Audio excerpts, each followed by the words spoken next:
Police को जानकारी मिल गई, कई गाड़ियां इनकी बंद कर दी गई। सुबह कोई कारण नहीं है, उन्हें थाने में बैठाया हुआ है।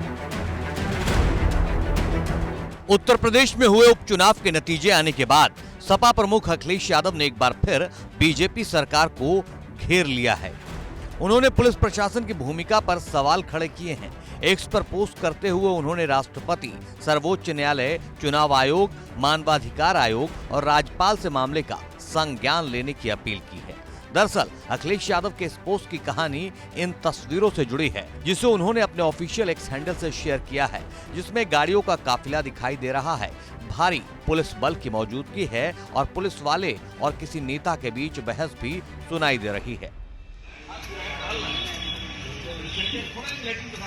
रही बात तस्दीक करने के बाद तो हमारा अधिकार है, करेंगे और बीएनएसएफ का अधिकार है करीब 24 घंटे रोकने का। हाँ, तो रोक सकते हैं। तो इस वीडियो को शेयर करते हुए सपा के राष्ट्रीय अध्यक्ष अखिलेश यादव ने अपने ऑफिशियल एक्स हैंडल से लिखा है, कुंदरकी में जिन लोगों को सरेआम वोट डालने से रोका गया या जिनके वोट किसी और ने डाल दिए, वो सब लोग अपनी व्यथा बताने के लिए लखनऊ आ रहे थे, क्योंकि वहां स्थानीय स्तर पर कोई सुनवाई नहीं हो रही थी। इससे भाजपा के चुनावी घपले का भंडाफोड़ हो जाता, इसलिए बीच रास्ते में उनको सीतापुर में उत्तर प्रदेश पुलिस द्वारा निरुद्ध किया गया है। यानी कहानी कुंदरकी में हुए उपचुनाव से जुड़ी है, उसी कुंदरकी में जिसे सपा का गढ़ माना जाता था, लेकिन 32 साल बाद बीजेपी ने वहां कमल खिला दिया है और अखिलेश यादव और उनकी समाजवादी पार्टी धांधली का आरोप लगा रही है। तो कुंदरकी की इस कहानी को आगे बढ़ाते हुए अखिलेश यादव ने आगे लिखा है, हम महामना राष्ट्रपति महोदय, माननीय सर्वोच्च न्यायालय, चुनाव आयोग, मानवाधिकार आयोग, माननीय राज्यपाल व देश के सभी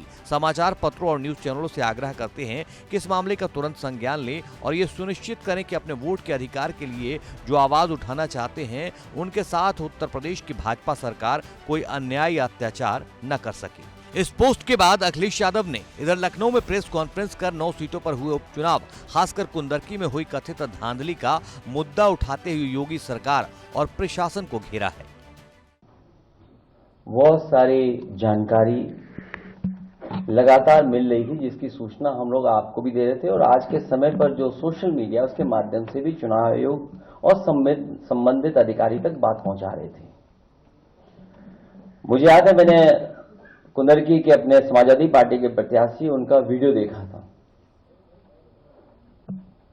सुबह ही सुबह जब वो निकले हैं वोट डालने में, तो उन्हें जानकारी मिल गई कि उनके बूथ के एजेंटों को निकाल दिया गया है। पुलिस प्रशासन ने मिलकर के जो व्यवहार किया और उनकी नियत और मंशा यही थी कि कोई भी समाजवादी पार्टी का एजेंट बूथ पर न रहे। अखिलेश यादव ने कुंदरकी को लेकर सवाल उठाया है कि वोटरों को पोलिंग बूथ पर जाने नहीं दिया, तो आखिर उनका वोट किसने डाला। और बड़े पैमाने पर जहां समाजवादी पार्टी के समर्थक थे, समाजवादी पार्टी के लोग वोट डालने जाना चाहते थे, जाते उन्हें रोक दिया गया। अगर मान लीजिए रोक दिया गया है वोटर को, तो वोट किसने डाले। अगर उन बूथों पर समाजवादी पार्टी का वोटर नहीं पहुंचा है, हमारे प्रत्याशी के समर्थक नहीं पहुंचे, आखिरकार वोट किसने डाला है। 2 तरह की पर्ची होना, लाल मार्क है और एक सामान्य रूप से ये जो पर्ची दी जाती है, ये लाल पर्ची, लाइन वाली पर्ची। उस दिन भी हम लोगों ने कहा था, जिस दिन वोट पड़ रहे थे, उस दिन भी इस बात को कहा था कि इस तरह की व्यवस्था कोई प्रशासन ने बनाई है और जिसके कारण इस तरह का भेदभाव किया है।